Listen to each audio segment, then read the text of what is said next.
하나님 말씀은 요한복음 7장 37절부터 52절입니다. 신약성경 156페이지 요한복음 제7장 37절부터 한 말씀씩 저 여러분의 교독에서 읽겠습니다. 명절 끝날 곧 큰 날에 예수께서 서서 외쳐 이르시되 누구든지 목마르거든 내게로 와서 마시라. 나를 믿는 자는 성경의 이름과 같이 그 배에서 생수의 강이 흘러나오리라 하시니, 이는 그를 믿는 자들이 받을 성령을 가리켜 말씀하신 것이라. 예수께서 아직 영광을 받지 않으셨으므로 성령이 아직 그들에게 계시지 아니하시더라. 이 말씀을 들은 무리 중에서 어떤 사람은 이 사람이 참으로 그 선지자라 하며, 어떤 사람은 그리스도라 하며, 어떤 이들은 그리스도가 어찌 갈릴리에서 나오겠느냐. 성경에 이르기를 그리스도는 다윗의 씨로 또 다윗이 살던 마을 베들레헴에서 나오리라 하지 아니하였느냐 하며, 예수로 말미암아 무리 중에서 쟁론이 되니 그 중에는 그를 잡고자 하는 자들도 있으나 손을 대는 자가 없었더라.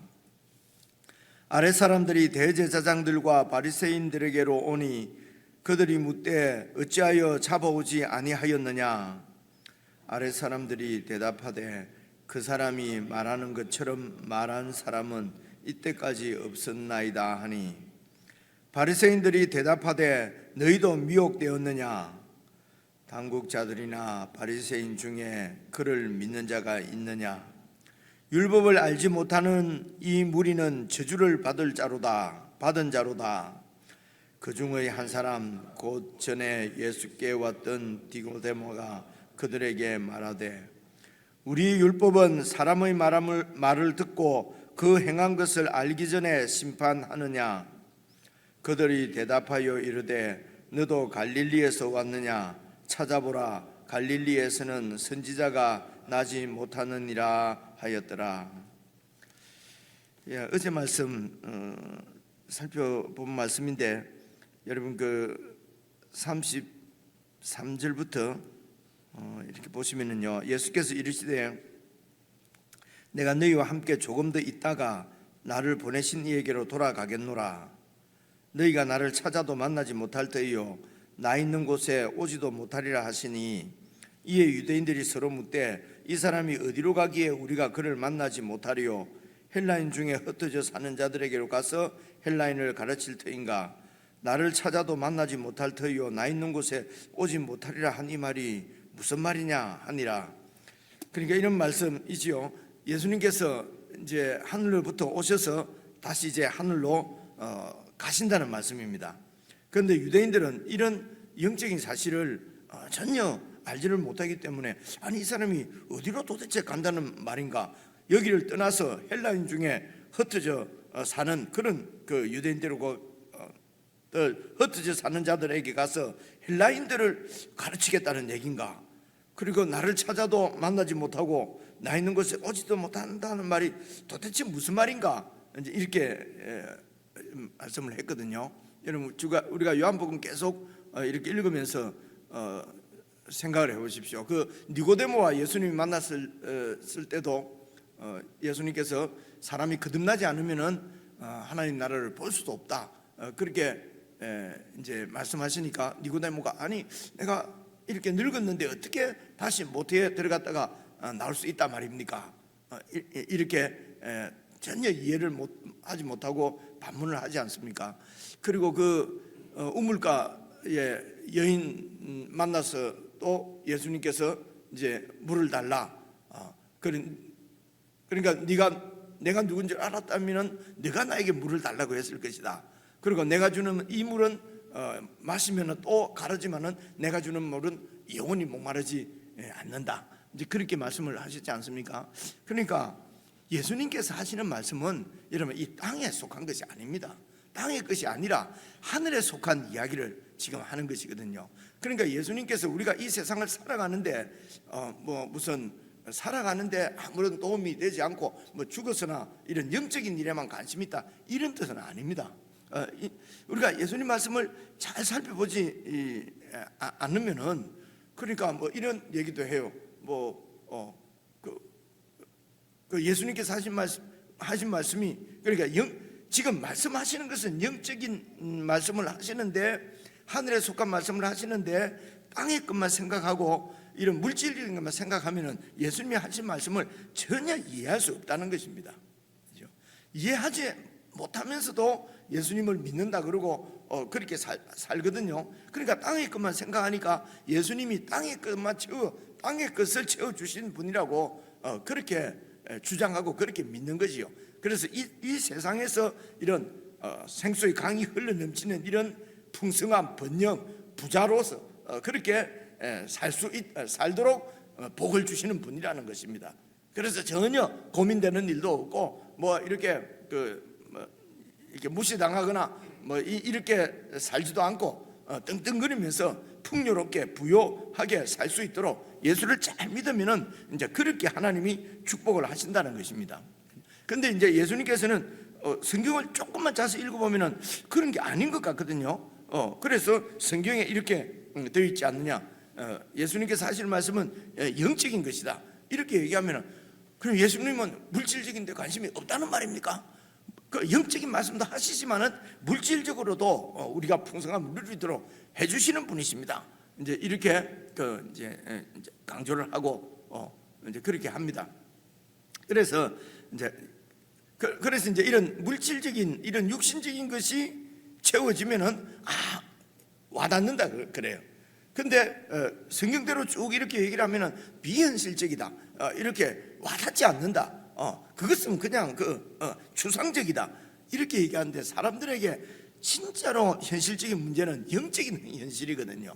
영적인 현실은 예수 그리스도를 만나서 그분을 믿음으로 정말 그분께서 주시는 생수로 채워지지 않으면은 이 세상에서 여러분 아무리 모든 것을 다 가져도 이런 가람을 해결하지 못해서 그래서 일어나는 여러 현상들은 제가 말씀을 안 드려도 우리가 주위에서 많이 보고 있습니다. 여러분 그냥 살기에 힘들어서 막 이렇게 살아가는 사람들은 거의 예를 들어 자살을 한다거나 그렇게 잘 하지는 않아요.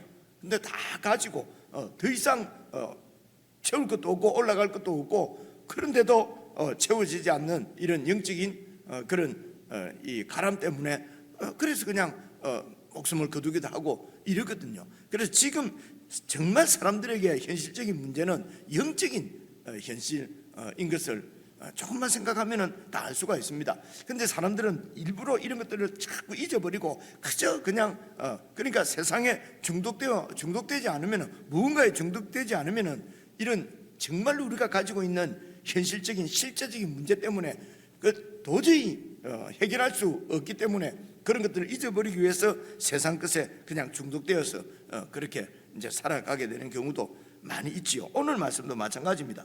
오늘 말씀도 명절 끝날 37절입니다. 그 큰 날에 예수께서 서서 외쳐 이르시되 누구든지 목마르거든 내게로 와서 마셔라, 그렇게 말씀하는 것입니다.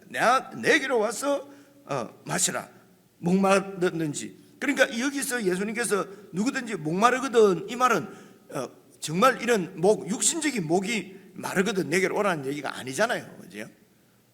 그래서 예수님께서 하신 말씀은 이런 영적인 것입니다.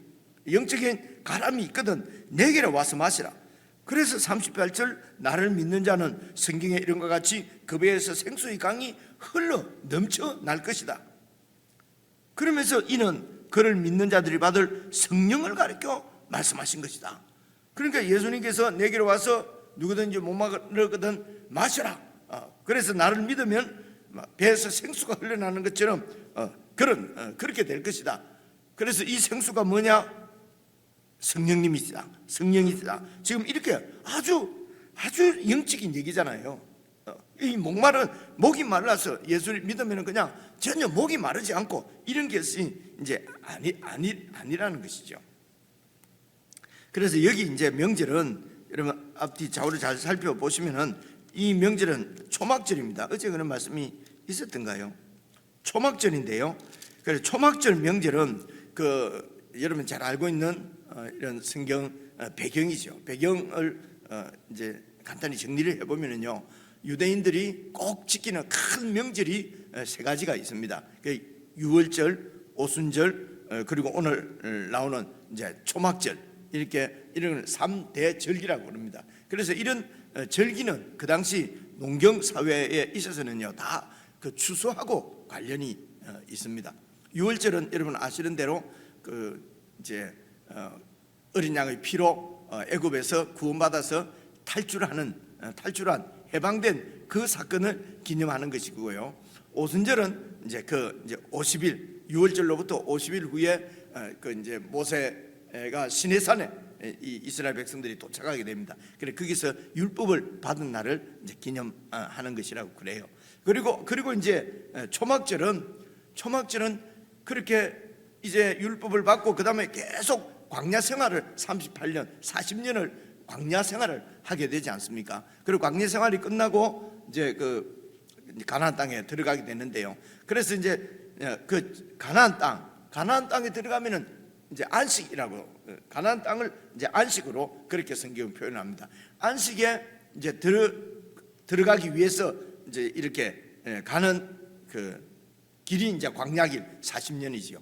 그래서 그 안식을 소망하면서 그 하나님의 통치가 있는 천국을 소망하면서 쭉 이렇게 살아가는 기간, 이 광야 기간을 이렇게 이제 기념하기 위해서 이제 초막을 짓고, 집에서 살지 않고 초막을 지어서 초막에서 이제 일주일간 지내는 절기가 이제 이 초막절이거든요. 그래서 초막절이 기념하는 것은 이런 인생길 가운데 하나님의 그 보호, 그리고 하나님의 인도, 하나님의 인도죠. 그 전국길을 잘 가나안 땅에 갈 수 있도록 잘 인도하시고, 그리고 그 기간 동안 이렇게 보호해 주시고, 그리고 필요를 공급해 주시고, 이런 하나님 앞에 감사하며 그 하나님을 기념하고, 그래서 그 이스라엘을 이 출애굽하고 다 이렇게 연관이 되어 있습니다.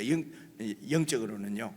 그래서 이제 이 초막절에서 중요한 것은, 여러분 광야 생활에서도 제일 처음 백성들이 막 이렇게 원망을 터뜨린 것이 물이 없다는 것이었지 않습니까? 그래서 이제 반석을 쳐서 이제 물이 이렇게 나오는데요. 그게 고린도전서에 가면은 그 반석이 바로 예수 그리스도시다. 이제 이렇게 그들에게 물을 공급한 그런 그 보호하시고 구원하시고 보호하시고 인도하시는 그 인도자가 바로 이제 예수 그리스도인 것을 그렇게 말씀을 하셨습니다. 그래서 초막절은 어쨌든 광야 40년을 기념하는 절기입니다. 그 광야 40년은 무엇을 기념합니까? 하나님께서 그들을 인도하시고 보호하심을, 그것을 이제 기념하는 것이죠. 절기는 이렇습니다. 그 추수하고 관련된 것은 유월절 때가 보리 추수입니다. 유월절이 이제 보통 우리가 3, 4월이거든요. 우리 한국 지금 양력 달력으로는요. 이제 그때 처음 이제 추수하는 것이 그 보리 추수고요. 그리고 오순절 때는 밀 추수예요. 그래서 유월절과 오순절 사이에서 이제 그 봄 추수지요. 이런 곡식을 다 추수하는 것이고요. 그리고 이제 이 초막절을 또 다른 표현으로 이러면 장막절이라고도 하는 말씀 들어보셨지 않습니까? 초막이나 장막이나 다 같은 의미입니다. 그리고 수장절이라고 얘기를 해요. 수장절이라는 말은 이제 가을 추수를 해서 그래 저장해 놓는다. 그래서 수장이라 그러거든요. 보관하는 것입니다. 그래서 가을 추수는 전부 뭡니까? 과일 추수예요. 과일을 이제 이렇게 가을에 이렇게 추수를 해서 이제 저장해 놓는 그런 추수 감사절이죠. 이 세 개가 다 추수감사절입니다.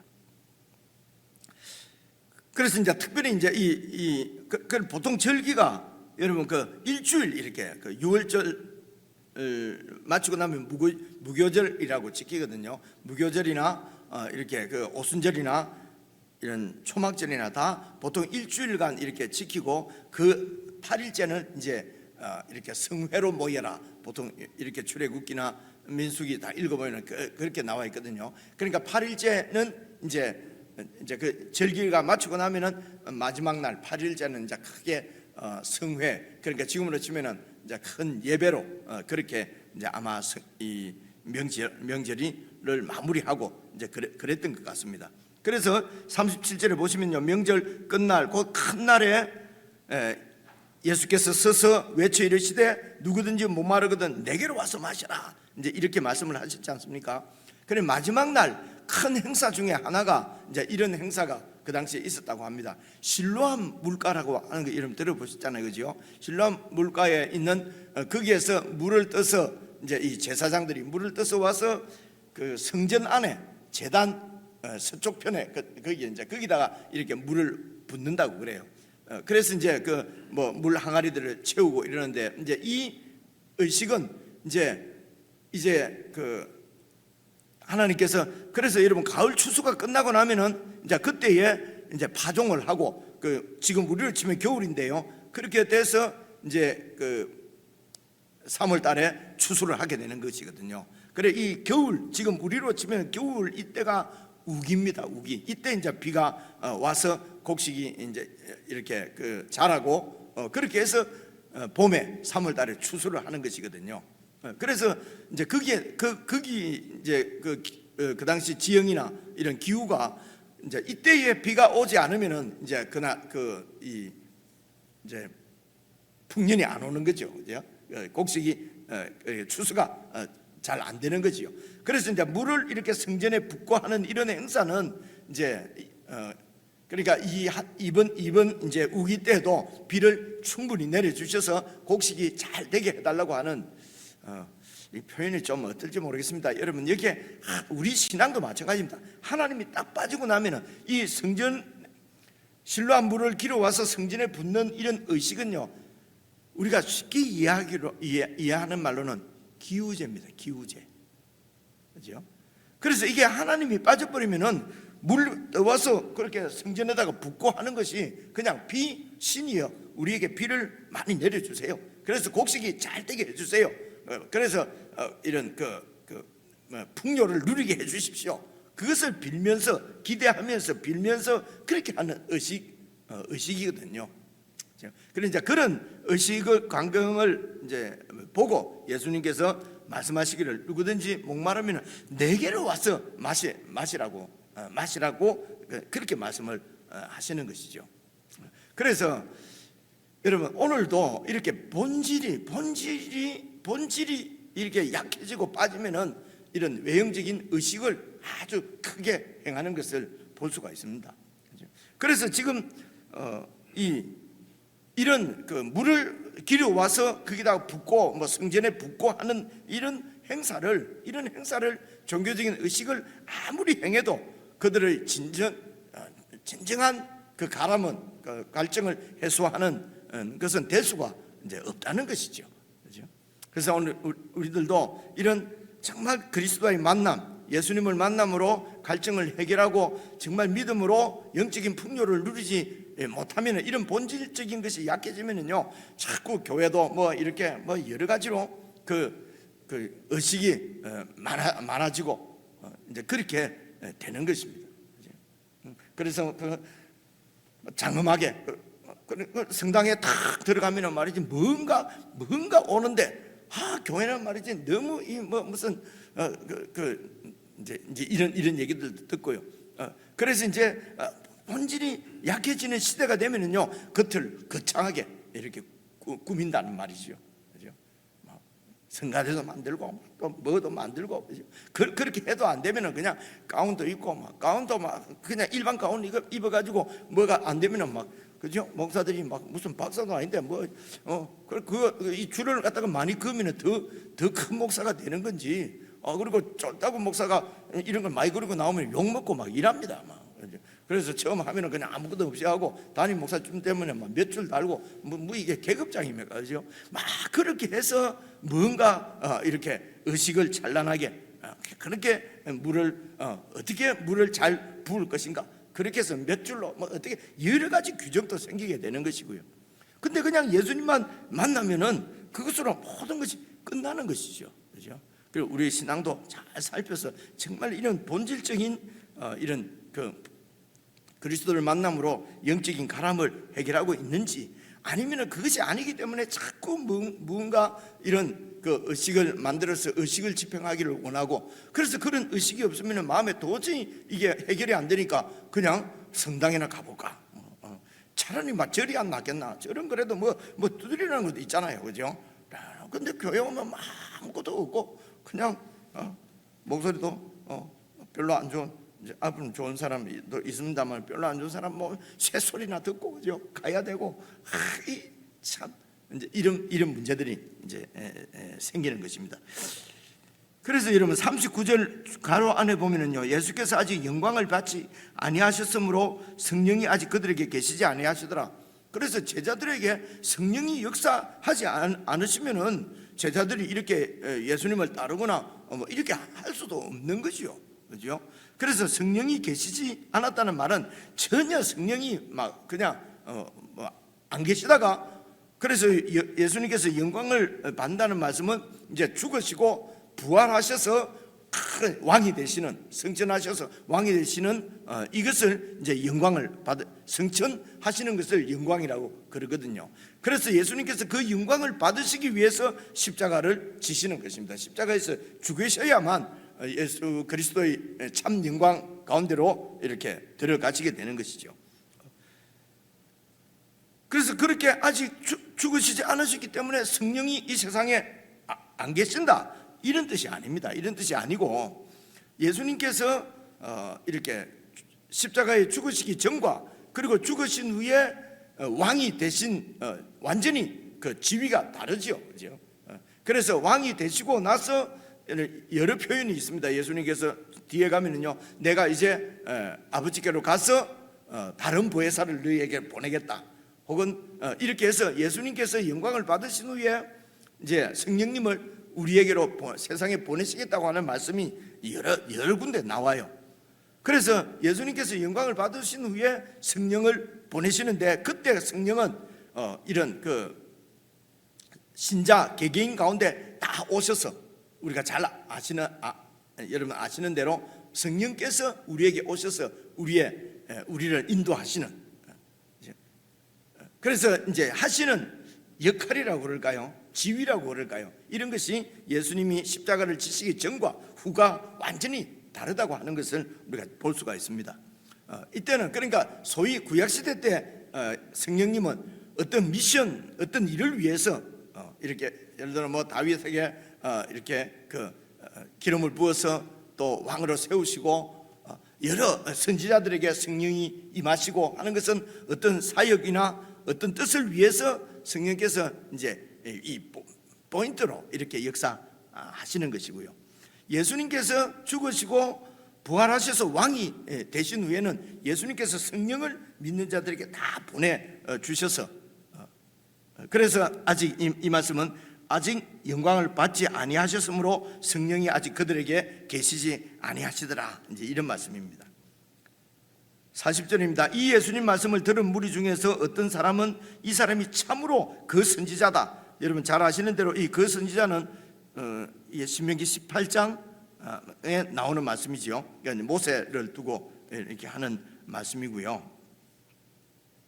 41절, 어떤 사람은 그리스도라 하며 어떤 이들은 그리스도가 어찌 갈릴리에서 나오겠느냐, 성경에 이르기를 그리스도는 다윗의 씨로 또 다윗이 살던 마을 베들레헴에서 나으리라고 했지 않느냐. 그런데 이 예수는 갈릴리 출신이니까 그리스도가 될 수 없다는 것이죠. 그래서 성경을 알아요. 성경을 좀 이렇게 아는데 예수님은 몰라요, 그렇죠? 예수님이 그리스도인 것을 지금 모르는 것입니다.